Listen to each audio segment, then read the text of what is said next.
चाणक्य नीति अध्याय 2 श्लोक 8 कष्टम च खलु मूर्खत्वं कष्टम च खलु यौवनम कष्टातु कष्टतरम चैव परगेह निवासः।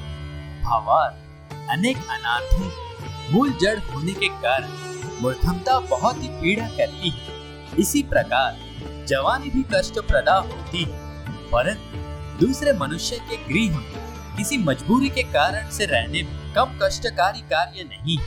व्याख्या बुद्धिहीन या मतिभ्रष्ट मनुष्य को सही गलत की पहचान या ज्ञान न होने से सदैव अपमानित और दंडित होने का कड़वा घूंट पीना पड़ता है। इसीलिए सदैव अनुभव से कहा गया है कि मूर्ख मनुष्य को इस बात का ज्ञान भी नहीं होता कि कौन सी बात उचित है या अनुचित। ठीक इसी प्रकार जवानी भी मूर्ख की तरह बुराइयों की मूल खोखली जड़।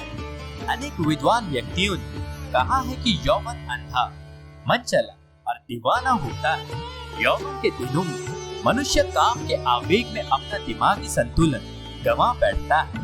उसे अपनी यौवन क्षमता पर गलत विश्वास होता है। अपने अहंकार से वो यौवन भंवर में इस कदर डूब जाता है कि वो अपने समक्ष किसी को कुछ भी नहीं समझता। यौवन शक्ति को विवेकहीन और निर्लज्ज दोनों प्रकृति जैसा बना देता है, जिसके कारण घोर विपत्ति वो मुफ्त में पा जाता है।